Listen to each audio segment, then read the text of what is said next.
नमस्कार, मैं मुदिता मुनियाल ध्यान लाइव संवाद में आपका स्वागत करती हूँ। आज हमारे साथ जुड़े हैं हमारे 3 अतिथि जो अलग-अलग क्षेत्रों से उत्तराखंड के बाहर अलग-अलग क्षेत्रों से हैं और इन्होंने हरेला के कार्यक्रम को या हरेला के पर्व को जीवंत बनाने के लिए बहुत सी कोशिश करी है। तो आइए उनसे मिलते हैं। हमारे साथ 3 अतिथि हैं पवन कुमार मैठानी जो कि महासचिव हैं गढ़वाल नमस्कार हितैषी सभा नई दिल्ली के। पवन जी आपका स्वागत है। नमस्कार मैडम, नमस्कार।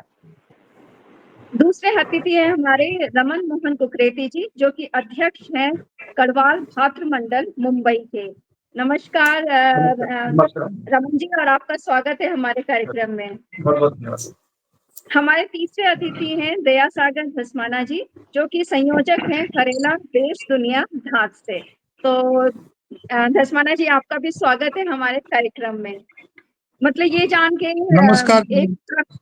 नमस्कार नमस्कार सर।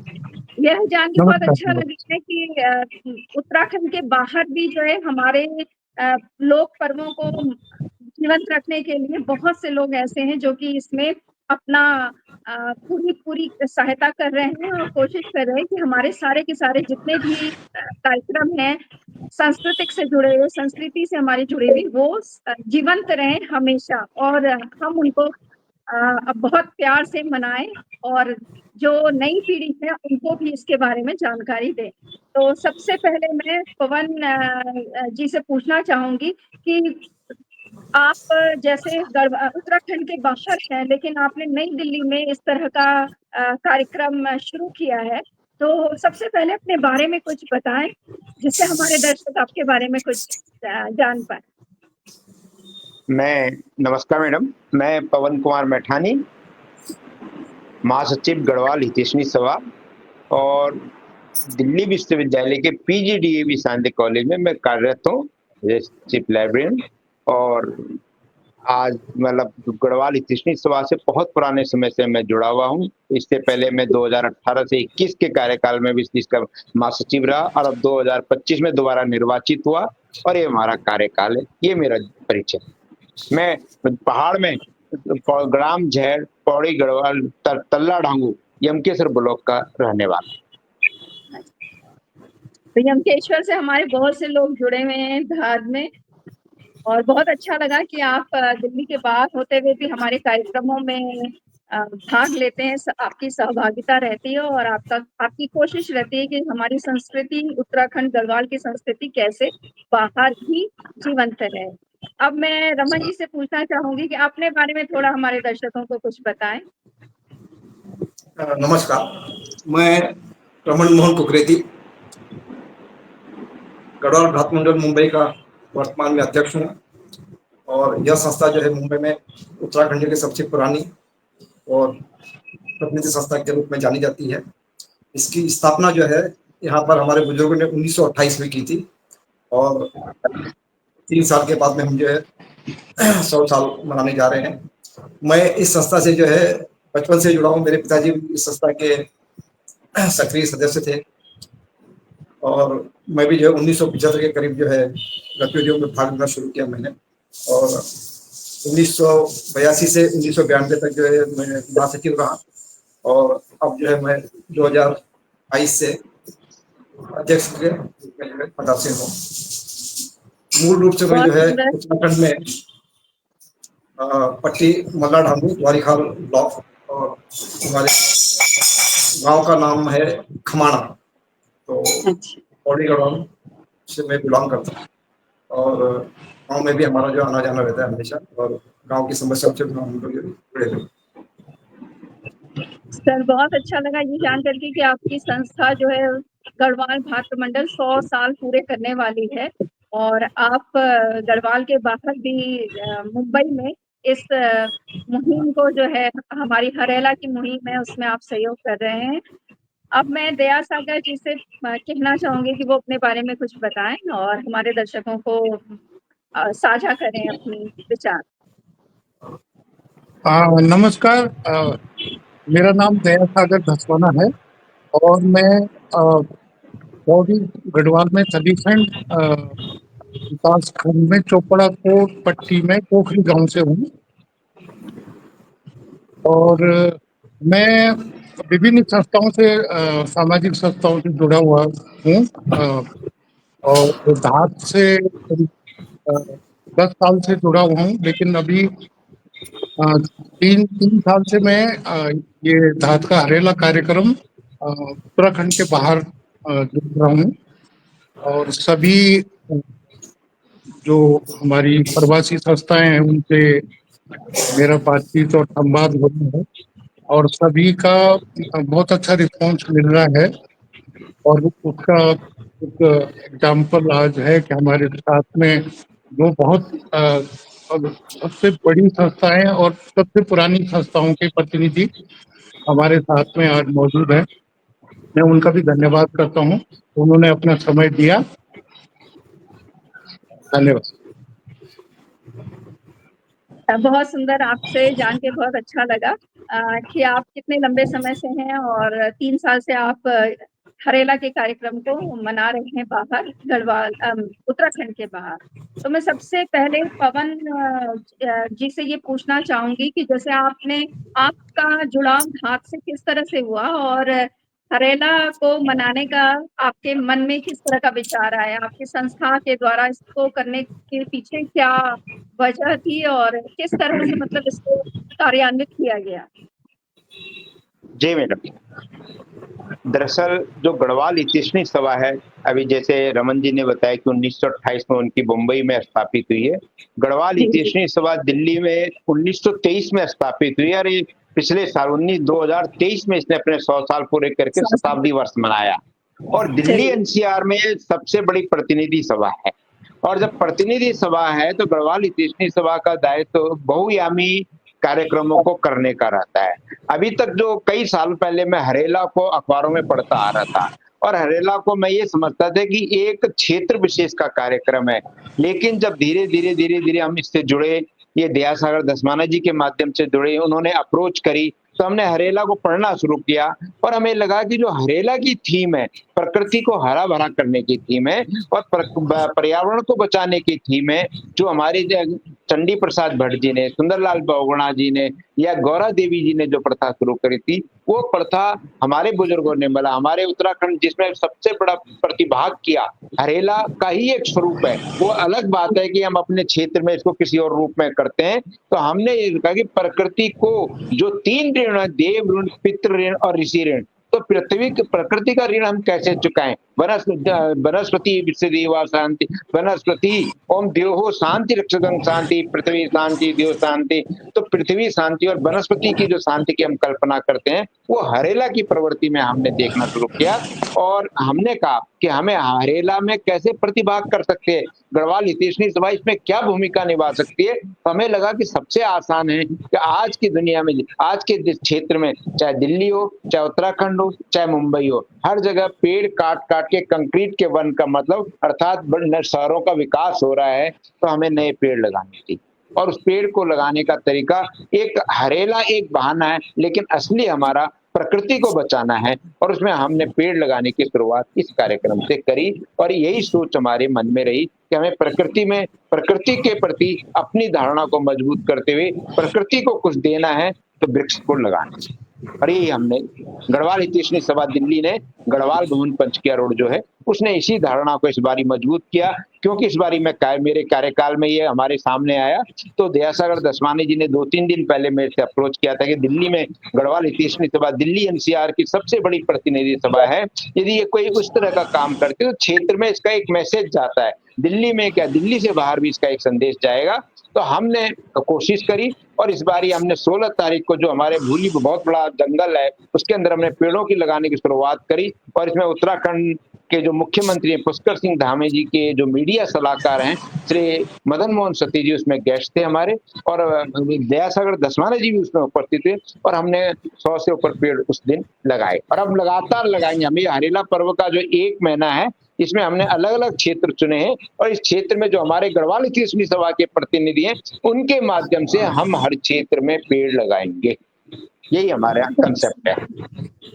जी, बहुत सुंदर, बहुत अच्छा लगा ये जान कर के कि आपकी संस्था 100 साल पुरानी है और आप जब धसमाना जी से मिले इस बारे में और आपको पता चला तो आपने इस कार्यक्रम के लिए अपना सहयोग और सहभागिता करी है और 100 से ज़्यादा पेड़ आपके लगाने की पूरी मुहिम हो चुकी है। तो इस तरह से एक प्रकृति के साथ जुड़ने का जो आपको जुड़ाव रहा और इसी तरह से आप गढ़वाल के इस लोक पर्व को बाहर भी जीवंत रख रहे हैं, उसके लिए बहुत-बहुत आभार आपका।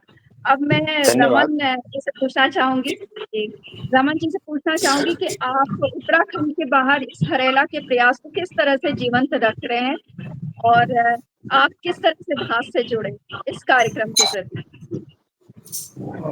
मुंबई में जो है विशेषकर पहले जो है शुरुआत में वृक्षारोपण के कार्यक्रम होते थे। हरेला शब्द नहीं होता था, लेकिन इस तरह के कार्यक्रम जो आयोजित होते थे और संस्थागत रूप में इसे नहीं किया जाता था, लेकिन क्षेत्रीय स्तर पर जो इस तरह के कार्यक्रम हम लोग करते थे।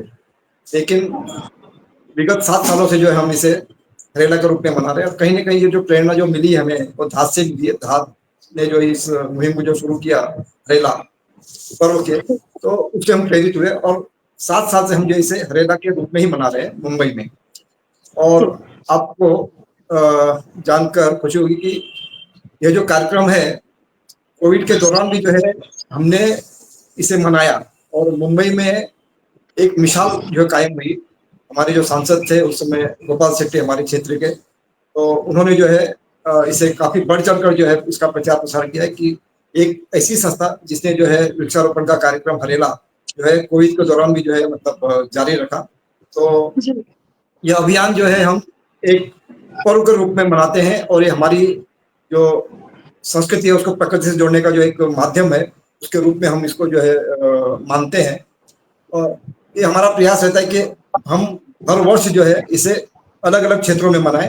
इस साल जो है हम इसे जो है 63 क्षेत्र में मना रहे हैं और इस तरह से कई कार्यक्रम जो हम लोग 7 साल से लगातार इन कार्यक्रमों को कर रहे हैं। एक कार्यक्रम में तो हमारे धसमाना जी जो है आए, उसमें हमारा उनका परिचय नहीं था और बाद में पता चला जब कार्यक्रम हो गया कि भाई धसमाना जी हैं तो और घास से जुड़े हुए हैं। तो ये जो कार्यक्रम है यह मुख्य रूप से हमारे जो उत्तराखंडी हैं उनको जो है प्रेरित करता है कि भाई हम जो है महाराष्ट्र की जो संस्कृति है उसमें जो है अपने पर्व को मनाएं और यहाँ के लोग भी जो है अपने हमारे इस पर्व को जो है मतलब जाने और जो हमारे पूर्वजों ने मतलब इस तरह जो मतलब एक सोच कायम की प्रकृति से जुड़ने का जो है उसको हम जो है मतलब मना रहे हैं। तो ये हमारे लिए सौभाग्य की बात है। बहुत सुंदर, बहुत अच्छा लगा रमन जी कि आप जो है 7 सालों से इस कार्यक्रम को मना रहे हैं और गढ़वाल के बाहर होते हुए भी आपका प्रेम जो उत्तराखंड के साथ है, अपनी जन्मभूमि के साथ है और लोक पर्व जो कि पर्यावरण के लिए, पृथ्वी के लिए हमारी, तो उसको आप बहुत अच्छी तरह से मनाते हैं। साथ ही आपने अलग-अलग क्षेत्रों की बात की कि हर बार हम किसी अलग क्षेत्र में जाकर के इसको करते हैं और कोविड के समय में भी आपने इसको इस कार्यक्रम को करा, तो ये बहुत अपने में ही बहुत बड़ी बात है कि आप किस तरह से उत्तराखंड के बाहर होते हुए भी इन पर्वों को पर्यावरण से जोड़ते हुए, पृथ्वी की स्वास्थ्य से जोड़ते हुए इनको आप मना रहे हैं और बहुत से लोग आपके साथ जुड़े हुए हैं जो कि उत्तराखंड से ही हैं और इस लोक पर्व में अपना सहभागिता और सहयोग देते हैं। अब मैं धसमाना जी से पूछना चाहूंगी कि जैसे आप हरेला में उत्तराखंड के बाहर हैं, तो आप देश, आपके में लिखा हुआ है देश और दुनिया, यानी कि हमारे देश के अलावा जो बाहर के भी लोग हैं, विदेशों में बसे हुए हमारे गढ़वाली भाई बहन भी, उनसे भी उनसे भी आपका जो है संपर्क होता रहता है और उसके बारे में हमें कुछ बताइए। हाँ, देश से बाहर भी कुछ लोगों के संपर्क में हूँ मैं। अभी उनसे 2 साल पहले तो उन्होंने किया था, उसके बाद शायद नहीं हो पाया उनसे बीच में, लेकिन इस साल वो बोल रहे हैं कि हम करेंगे। तो मुझे उम्मीद है कि बाहर भी जो हमारे लोग हैं वो भी हरेला के लिए जागरूक हैं और वो इसको एक पर्यावरण और उसके रूप में मनाते हैं। एक अपना उत्तराखंड का त्योहार है और बहुत अच्छा उसका थीम है, बहुत अच्छा उसका उद्देश्य है कि हम पेड़ लगाएं, पर्यावरण को बचाएं। तो वो लोग उसको अपनाते हैं और उम्मीद है कि इस साल भी देश के बाहर भी कुछ लोग करेंगे और बाकी भी बाकी शहरों में भी हम लोग लोगों के से संपर्क कर रहे हैं और उम्मीद करते हैं कि इस बार काफी जगह ये वृक्षारोपण और हरेला का कार्यक्रम होगा। जी, बहुत अच्छा, बहुत सुंदर। अब मेरा आप तीनों से ये प्रश्न रहेगा, ये जानना चाहूंगी कि जैसे आप अपने इस त्योहार को, अभी तो आप जैसे बाहर हैं, लेकिन बचपन में क्या आपकी कोई यादें इस त्योहार से जुड़ी हुई? क्या आपने कभी गढ़वाल में रह करके इस त्योहार को मनाया है? मैं इस बारे में थोड़ा बहुत जानना चाहूंगी। तो पवन जी से मैं सबसे पहले पूछना चाहूंगी। एक्चुअली ये हरेला त्योहार जो है कुमाऊं में मनाया जाता था और धीरे धीरे ये पूरे उत्तराखंड में मनाया जाने लगा। तो जब हम बचपन में गांव में थे तो पेड़ तो लगाते ही थे वहां पे, जब भी बरसात का मौसम होता था तो पेड़ तो लगते ही थे, लेकिन इस तरह का त्योहार हरेला मतलब हरित संग्राम या कुछ वीर संग्राम वगैरह ऐसे मनाते थे। तो इसी मौसम में अभी एक महीने बाद पड़ता है, जैसे 1 महीने बाद हरेला के जो रहता है घी संक्रांत पड़ता है। हाँ, घी संक्रांत मनाते थे। बाकी बरसात में जब गांव में जो भी फसल होती है, तो मैं 10वीं तक तो गांव में था, तो खेत में भी काम करते थे, पढ़ाई भी करते थे। उसके बाद बाहर निकले तो थोड़ा कम हो गया फिर, लेकिन वो एक कृषक तो अंदर है, मतलब एक कृषक अंदर रहता है कि कुछ उगाएं हम अपने कहीं भी, चाहे हम बाहर भी हैं तो अपने गमले वगैरह उनमें कुछ न कुछ उगाते रहते हैं। फल ये जो फूल वगैरह तो हैं, लेकिन कुछ वैसी चीजें भी उगाते हैं जैसे मौसम की हैं, तो वो भी हम अपने गमलों में, जब स्पेस नहीं है तो जहाँ भी हो सकता है वो करते हैं। धन्यवाद सर। मैं पवन जी से पूछना चाहूंगी कि उनकी क्या कोई बचपन की यादें हरेला से जुड़ी हुई हैं? हाँ मृदुला जी, दरअसल 1974 में मैं पहाड़ से दिल्ली आ गया था पढ़ाई के लिए। और अच्छा। 1974 में दिल्ली में मैं आरएसएस से जुड़ा, राष्ट्रीय स्वयंसेवक संघ से। 1974 से बता रहा हूँ, आज आप लगा लीजिए कितने 50 साल से लगभग होने वाली। और उस दौरान हर साल ही उस दौरान मुझे याद है कि जब हम पढ़ते थे 1975-76 में इमरजेंसी के दौरान भी आया था वन महोत्सव और वृक्षारोपण कार्यक्रम हमारे स्कूलों में चला करता था। तो वन महोत्सव वृक्षारोपण हम लोग करते आ रहे थे। तो पहाड़ का प्रश्न, पहाड़ में जितने लग सकते थे। और उसके बाद लगातार मेरे अपना गांव जाना होता है, अपने गांव से संपर्क है मेरे। एक साल में कई चक्कर गांव में लगते हैं और गांव में हम देखना जितनी कोशिश होती है, हमारे अपने बड़ों को देखता हूँ कि हम देखते हैं कि गांव में जंगल बहुत हैं लेकिन फलदार वृक्ष की कमी है। मैं अपने चाचा जी को देखता था कि वो किसी तरह आम के पेड़ को लगाया करते थे, एक जगह से दूसरी जगह, तीसरी जगह, चौथी जगह। उस आम के पेड़ को बचाना है, किस तरह से बचाना है। आज वो जब बड़ा हो गया, आज मेरे चाचा जी नहीं है, तो हमें बताते थे कि ये चाहिए आपके चाचा जी ने ये पौधा लगाया।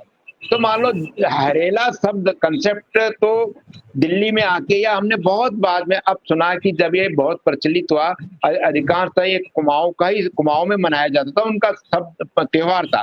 लेकिन हम लोग शुरू से ही वृक्षारोपण करते आ रहे हैं। जिस क्षेत्र में हम दिल्ली में रह रहे हैं वहां के पार्कों में हम वृक्षारोपण करते आ रहे हैं। अपने खेत खलिहान गांव में जब भी जाते हैं, कुछ ना कुछ, जैसे मैंने बताया कि कुछ ना कुछ इस तरह के कार्यक्रम करते हैं कि पेड़ अधिक से अधिक लगे। हमारे को पता है कि पेड़ रहेंगे तो हम सृष्टि रहेगी, सृष्टि को बचाना है तो पेड़ को लगाना। और इसमें हम जितना हमसे हो सकता है, हमारे कॉलेज में, मैं पीजीडीएवी कॉलेज के अंदर, इवनिंग कॉलेज के अंदर हूँ, वहां भी हमने भी वृक्षों का, हमारे प्रिंसिपल है प्रोफेसर आर.के. गुप्ता जी, उन्होंने वृक्षों को लगाने का एक अभियान तक चलाया हुआ है। वहां भी हमने अभी 5-6 फलदार वृक्ष, आंवले का वृक्ष लगाया, नीम का वृक्ष लगाया, जामुन का पेड़ लगाया, जिससे कि आने वाली पीढ़ियों को ये फलदार वृक्ष छाया दे सके। दूसरी बात, मैं जब ऋषिकेश अपने गांव जाया करता था तो एक हमारे बड़े भाई साहब वो करते थे, सच्चिदानंद मैठानी जी, एक शिवानंद फार्मेसी हुई, स्वर्ग आश्रम शिवानंद फार्मेसी, उसके वो मैनेजर थे। मैं बचपन में उनके पास बैठता था तो उसने कहा कि 5 पेड़ जो हमें, आम है, पीपल है, पल्लव आम, पीपल है, बरगद है, अशोक का वृक्ष है, ये 5 तरह के वृक्ष है, नीम का वृक्ष है, हम इनको लगाते हैं। और जब बरसात का मौसम होता है और इन पेड़ों के, आम के पेड़ के माध्यम से, पीपल के पेड़ के माध्यम से, बरगद के पेड़ के माध्यम से जो पानी जमीन में गिरता है, जो जमीन जिस पानी को गिरता है, तो एक तरह से वो पेड़ों के माध्यम से वो जल हमारे पितरों को तर्पण के रूप में मिलता है। तो पेड़ का महत्व यहाँ पर भी बहुत ज्यादा है कि अपने, मान लो हम कहते हैं कि मेरा पुत्र नहीं है, मेरे बेटे, यदि हमने 5 वृक्ष लगा दिए, वो कई 100 साल तक रहेंगे और जितनी बार बारिश होगी वो जिस व्यक्ति ने लगाए उसको तर्पण के रूप में वो जल मिलता है। तो पेड़ों की और सृष्टि की और हरेला की लगभग एक दूसरे से जुड़े हुए हैं और एक दूसरे के ही एक समकक्ष। बहुत सुंदर विचार आपके, और ये बहुत अच्छा लगा कि आपने उनको पितरों से भी जोड़ दिया। धरती माँ के साथ होते हुए, पर्यावरण के साथ होते हुए, सृष्टि के लिए जरूरी होते हुए, और साथ ही आपने उसको पितरों से भी जोड़ दिया। तो ये भी नई बात आपने कही जो कि बहुत अच्छी लगी। हमारे पूर्वजों में पहले से भी ऐसा कहा जाता था कि पेड़ को लगाना एक तरह से बहुत पुण्य का काम है। तो बहुत सुंदर विचार आपके। अब मैं रमन जी से पूछना चाहूंगी, क्या उनकी कोई बचपन की संस्मरण हरेला से या पेड़ लगाने से, वन महोत्सव या किसी भी इससे जुड़े हुए हैं जो आप बताना चाहेंगे हमारे दर्शकों को? जरूर। जहाँ तक सवाल है हरेला तो जैसा कि मैंने कहा कि हमने हाल ही में जो है मतलब कुछ वर्षों की शुरुआत की है, लेकिन वृक्षारोपण के रूप में जो है इस कार्यक्रम को जो है हम लोग जो है बचपन से करते आ रहे हैं। जब भी स्कूल में थे तो 15 अगस्त के दिन जो है हमारे यहाँ जो है पेड़ लगाए जाते थे, और जब कॉलेज में आए तो कॉलेज में भी जो हम जो है बरसात में जो है निकल जाते थे वृक्षारोपण के लिए किसी क्षेत्र में। तो ये जो सिलसिला चलते रहता था, लेकिन इसको पर्व के रूप में जैसे मैंने कहा कि जब मनाना शुरू किया तो ये जो अभी 6 या 7 साल से हम जो इसको मना रहे हैं पर्व के रूप में। और ये जो पर्व जो हम जो मनाते हैं इसमें जो है मुंबई में विशेषता ये कि इसमें जो ज्यादा से ज्यादा जो महिलाएं जो इसमें जो है काफी सक्रिय रूप से भाग लेती है। हमारे यहाँ करीब जो है मुंबई में 60 या 70 जो है भजन मंडलियां हैं हर क्षेत्र में।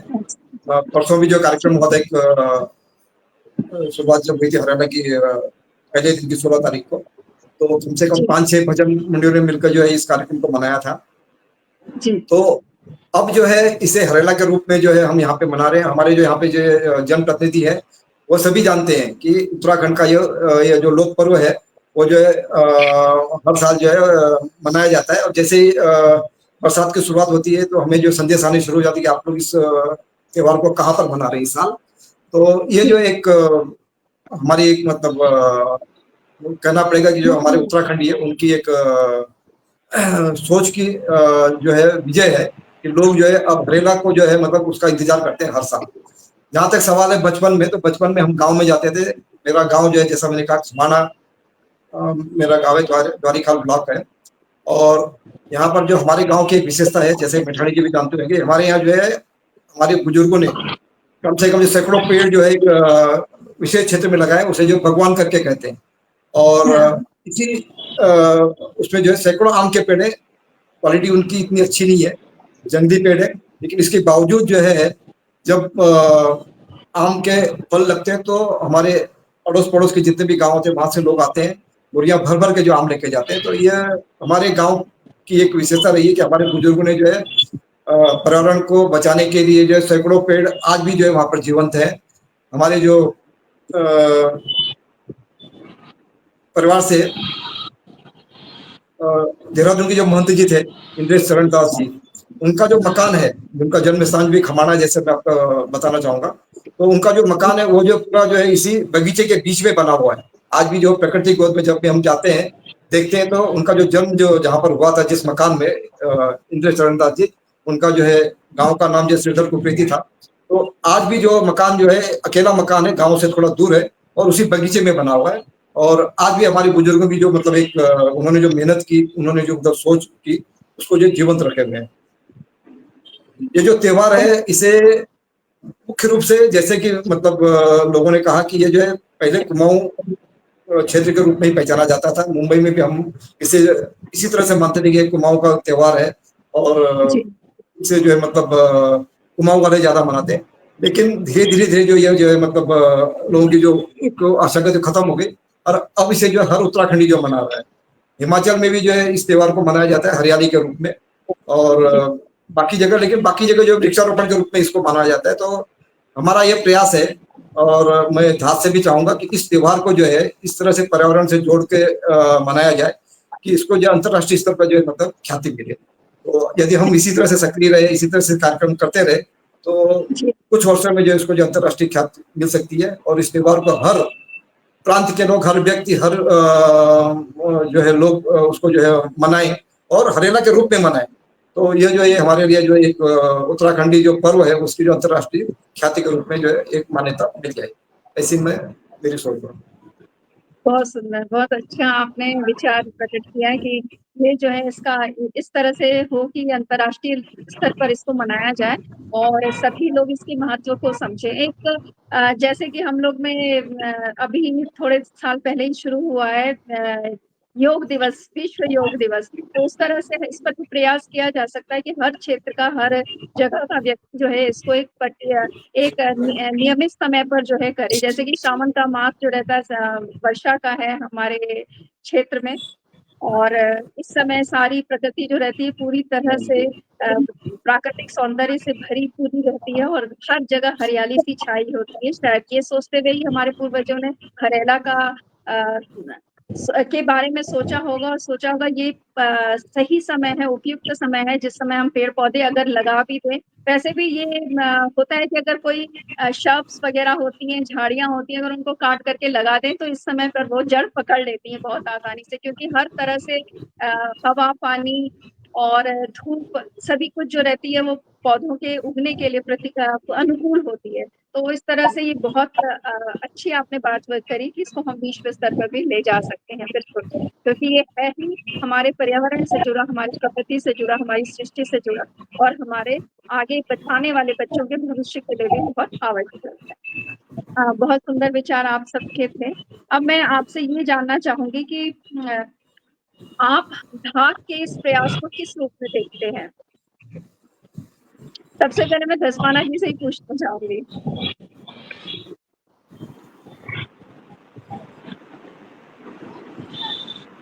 आप मुझे पूछ रही हैं क्या? जी जी जी, मैं आपसे शुरू कर रही हूँ कि हम धात किस प्रयास को किस एक बार प्रश्न दोबारा, मेरे को थोड़ी कनेक्टिविटी में जी, मेरा प्रश्न ये है कि आप धात के हरेला के प्रयास को किस रूप में देखते हैं भविष्य में?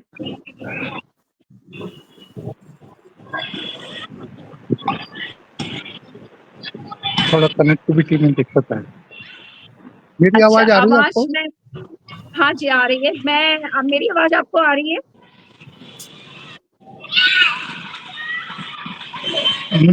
मुझे थोड़ा कनेक्टिविटी में दिक्कत लग रही है।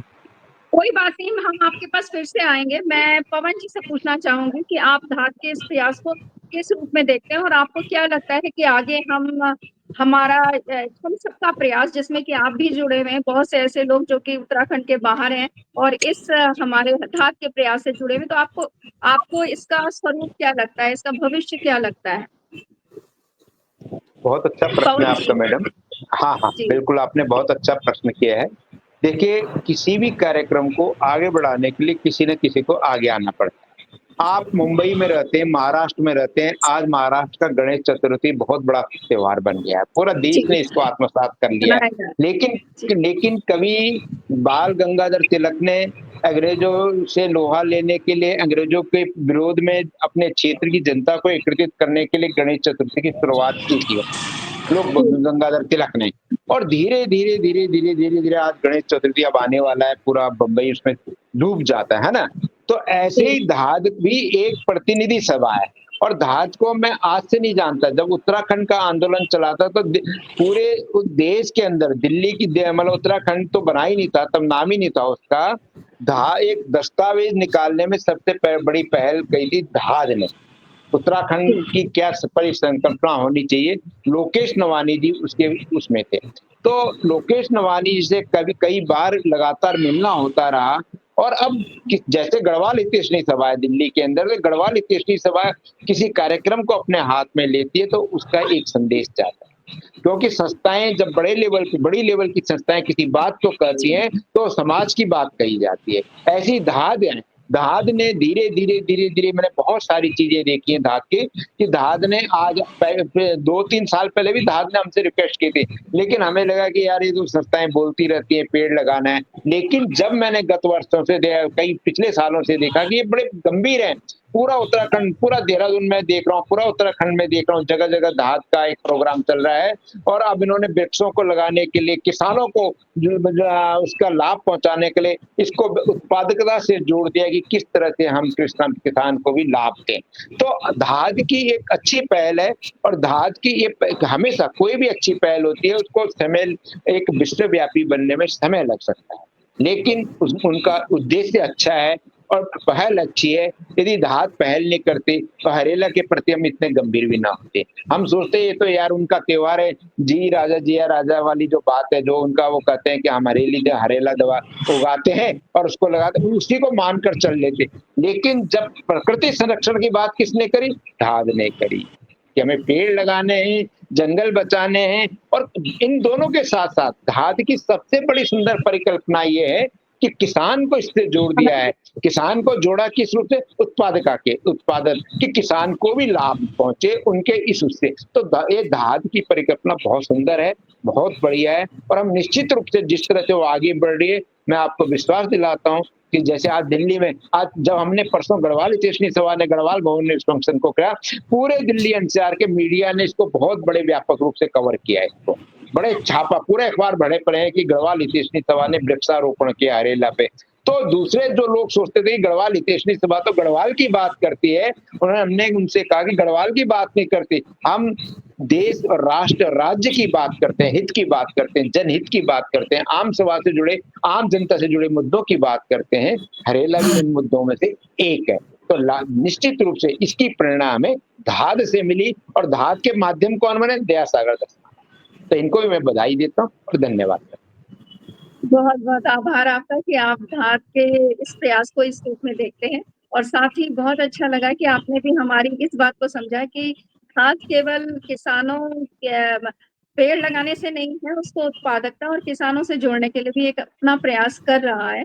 और हमें आशा है कि हम भविष्य में किसानों को इससे जोड़ पाएंगे और उनको प्रोत्साहित कर पाएंगे कि वो ज्यादा पेड़ लगाएं।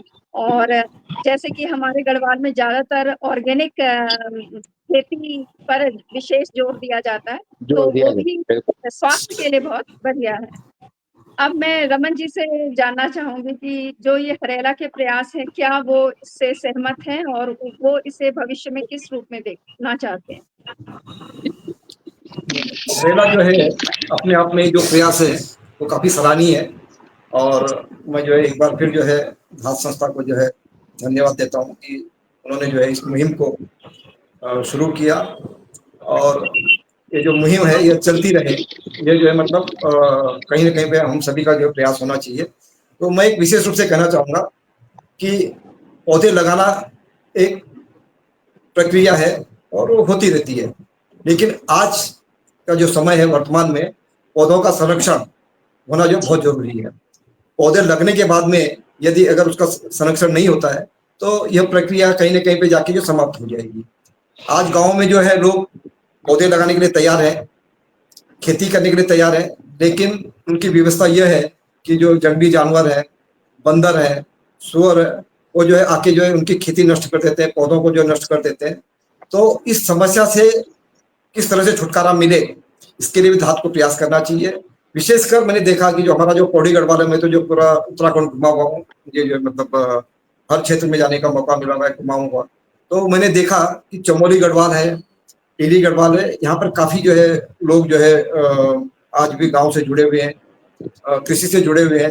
लेकिन जो पौड़ी गढ़वाल है, यहाँ पर पूरी जो है कृषि जो के नाम पर जो है कोई जो है मतलब प्रक्रिया नहीं चल रही है। हर व्यक्ति जो है मतलब दुकान से लेकर और अपनी जो है भोजन व्यवस्था कर रहा है, लेकिन जो व्यवस्था जो खेती से होनी चाहिए थी, जब हम गाँव में जाते थे तो हमको जो है, जब गांव में जाते तो हमको जो उड़द की दाल मिल जाती थी, तुअर की दाल मिल जाती थी।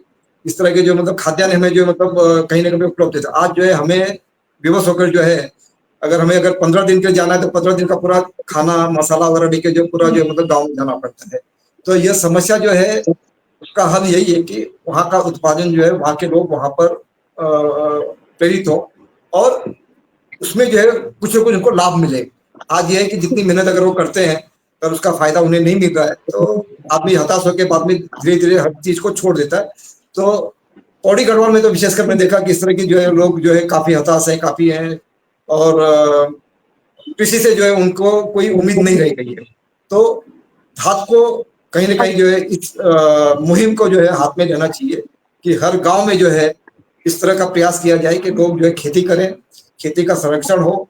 कहीं न कहीं पे जो है मतलब जो आज उनकी समस्या है, जंगली जानवर हैं, उनसे जो है किस तरह से मुक्ति मिले, किस तरह से जो है मतलब वो उससे अपने उसको संरक्षण कर सकें और इसमें जो है लोगों को जो लाभ मिले। आज जो है महाराष्ट्र में जो कोकण क्षेत्र और हमारी जो भौगोलिक अवस्था अगर आप देखेंगे तो एक समान है।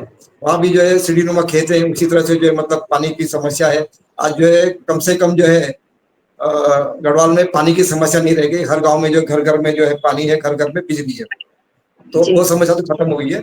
लेकिन इसके बावजूद जो है हम कृषि के प्रति जो है जो आकर्षण लोगों का होना चाहिए था उसे हम नहीं पैदा कर पा रहे हैं। तो कहीं न कहीं जो है हम सामाजिक संस्था हो या व्यक्तिगत रूप से हो तो ये हमारी जो कमजोरी है कि यह जो समस्या जो है आज जो है विशेषकर मुझे लगा पौड़ी गढ़वाल में तो मैंने देखा कि हर गाँव में जो कोई कुछ इस तरह से है। थोड़े जो है पौड़ी के नजदीक मैं कुछ गाँव में गया तो वहाँ पर जो है काफी हरियाली है। वहाँ लोग जो है मतलब खेती भी करते हैं, उत्पादन भी करते हैं, उनको जो है मतलब बाजार भी मिल जाता है। लेकिन बाकी जो क्षेत्र है काफी जो है इससे वंचित है। तो धात को इस मुहिम को जो है इस तरह से लगाना चाहिए कि भाई लोग जो है इससे जुड़े और लोगों को जो है गाँव में जैसे अगर मैं चाहूँ कि भाई मुझे गाँव में जाना है तो मैं भी अपनी खेती के लिए जो है कुछ लोगों को वहाँ पर उनको जोड़कर वहाँ पे खेती कर सकूँ। तो मेरा भी एक प्रयास रहेगा कि जो है साल में एक बार मैं जाऊँ वहाँ पे मुझे उत्पादक जो हमारी कृषि है उससे कुछ मतलब फायदा हो तो लोग उससे जुड़ना शुरू कर। कोकण में यही हुआ। आज लोग जो है वहाँ पर जो है साल में 1 या 2 बार जाते हैं क्योंकि उन्होंने जो वहाँ पर बगीचे लगाए, आम के बगीचे लगाए, कटहल के बगीचे लगाए।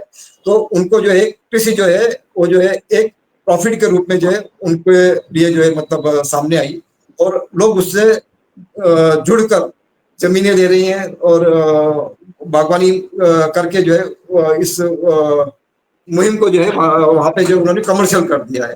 तो हमारा जो है प्रयास ये होना चाहिए कि हम जो है अपने जो गढ़वाल या जो भी क्षेत्र जो वंचित क्षेत्र है इस तरह से जो प्रयास किया जाए कि जो सरकारी योजनाएं लोगों को पता ही नहीं है। आज गांव में जो प्रधान जो है वो नाम के लिए बन जाते हैं लेकिन उनको पता ही नहीं कि मतलब बागवानी की कितनी योजनाएं जो आपके लिए जो है मतलब यहाँ पर सरकार ने रखी हुई है। तो संस्थाएं जो इस कार्य को कर सकती है और कार्य करने के लिए आपको जो है एक टीम बनानी पड़ेगी। हर गांव में जो है कुछ लोग हैं लेकिन वो जो 3-4 लोग जो होते हैं वो शराब पी के जो है मतलब अपना समय व्यतीत कर रहे हैं। किसी की थोड़ी बहुत मजदूरी कर दी उसी में उनका जो समय जा रहा है। लेकिन उस समय या उनका उनका जो ये है अनुभव है अगर उसको कृषि में बदला जाए तो कहीं न कहीं जो क्षेत्र का जो विकास हो सकता है। ऐसा मेरा मानना है। जी, बहुत सुंदर आपके विचार हैं और धात जो है धात का हरेला वन और हरेला गाँव, पंछी ये सारे कार्यक्रम जो है किसानों से जुड़े हुए हैं। आपने बहुत अच्छी बात उठाई कि बहुत से गढ़वाल या पहाड़ कुमाऊँ के बहुत से क्षेत्रों में जानवरों के द्वारा जो है इस तरह का आतंक हो गया है कि लोग वहाँ पर कृषि करने से घबराने लगे, नहीं करना चाहते और काफ़ी लोग बाहर भी चले गए हैं। तो ये आपकी जो सोच है या आपके जो विचार हैं इस बारे में कृषि से भी जोड़ा जाए खरेला के पर्व को और लोग जो हैं कृषि के प्रति जागरूक हों, साथ ही हमारे जो प्रयास हों वो इस तरह के हों जिससे कि किसानों को एक अच्छा बाजार मिले, उत्पादकता मिले और वो इससे प्रोत्साहित हों इस तरह के प्रोग्राम से। और धात इसमें काफ़ी काम कर भी रहा है। बहुत से हमारे किसान बंधु जो हैं इससे जुड़े हुए हैं और हम अपना धात जो है खुद भी उपलब्ध कराता है। वो जो अगर आप चाहें तो उसमें से अपनी रिक्वायरमेंट दे सकते हैं और बहुत सी चीज़ें जैसे लाल चावल है, बहुत तरह की दालें हैं, सब्जियां हैं जो आसपास के लोग हैं उनको आराम से मिल जाती है लेकिन उसके लिए आपको संपर्क करना पड़ता है। तो बहुत सुंदर वार्ता रही आप लोगों से के विचार आदान-प्रदान करके बहुत अच्छा लगा और ये भी जान के अच्छा लगा कि आप जो हैं पर्यावरण के प्रति जागरूक हैं और आने वाली पीढ़ी को एक नया संदेश देना चाहते हैं, नई सोच देना चाहते हैं और उन्हें जोड़ना चाहते हैं इस तरह के कार्यक्रमों से, जो कि हमारे भविष्य के लिए बहुत लाभकारी हो सकते हैं। और साथ ही साथ जो कृषि के प्रति आप लोगों का प्रेम है या जो आपने अपने विचार प्रकट किए, वो भी बहुत सराहनीय है और हमें उस पर, हम सभी को, धात को ही नहीं, हम सभी को इस पर विचार करना पड़ेगा कि हम वहाँ के किसानों से किस प्रकार जुड़ सकते हैं और कैसे उनकी मदद कर सकते हैं, किस तरह से उन्हें प्रोत्साहित कर सकते हैं और एक अच्छा बाजार उपलब्ध करा सकते हैं।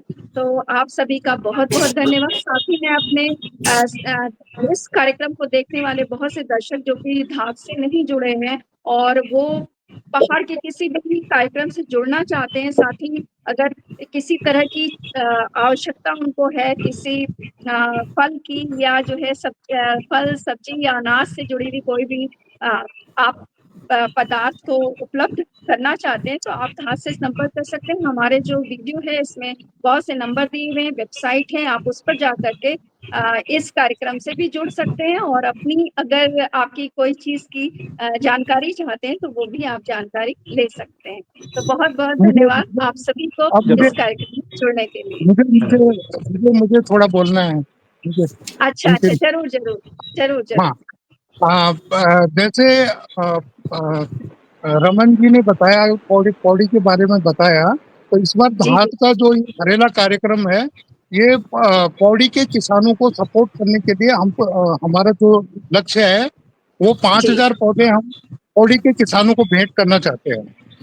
तो हम सभी को यही अपील कर रहे हैं कि आप लोग जो है 1200 रुपए में 25 पौधे आप धात को बोल दीजिए, धात जो है वहां पर वहां के किसानों को देगी, है ना। और या तो डायरेक्ट भी आप नर्सरी के नाम पे दे सकते हैं। तो ये भी अपील है सभी लोगों से, क्योंकि 5000 पौधे कोई बहुत ज्यादा नहीं है। 200 लोग अगर तैयार हो जाएं तो 5000 पौधे हम आसानी से दे सकते हैं। तो ये भी अपील है सबसे। और पौड़ी पे फोकस है, वहाँ पे जैसे रमन जी ने बताया, वहाँ पे जो समस्या है, धात समय समय पे उन चीजों को एड्रेस करती है, प्रशासन को बोलती है, सरकार से निवेदन करती है, मतलब, और कहीं पे प्रदर्शन भी करते हैं हम, जहाँ पे अगर कुछ गलत हो रहा है तो धात उसके लिए प्रदर्शन भी करती है। जैसे पेड़ कटे थे, उसके लिए धात ने बहुत जबरदस्त प्रदर्शन किया था। तो धात सभी चीजों को, छोटी छोटी चीजों को पहाड़ की वो देखती रहती है और उस पे जो संस्था से बन पड़ता है उसके लिए कार्य करती है। तो धन्यवाद आप सभी का। जी बिल्कुल। तो धस्माना जी ने जो अपील करी है, मैं सभी से कहना चाहूंगी कि उस पर ध्यान दें। हमारे इस वीडियो के नीचे बहुत से नंबर दिए हुए हैं और जानकारियां भी हैं, अगर आप चाहें तो उन नंबर्स में जानकारी ले सकते हैं और हरेला के इस पर्व से जुड़ सकते हैं और हमारी कृषि, हमारे किसान और हमारे जो ऑर्गेनिक खेती का उनका अपना सपना है उसको पूरा कर सकते हैं और उसमें आप सहयोग कर सकते हैं। आप सभी का धन्यवाद। नमस्कार। बहुत सुंदर संचालन के लिए आपका भी बहुत बहुत धन्यवाद। बहुत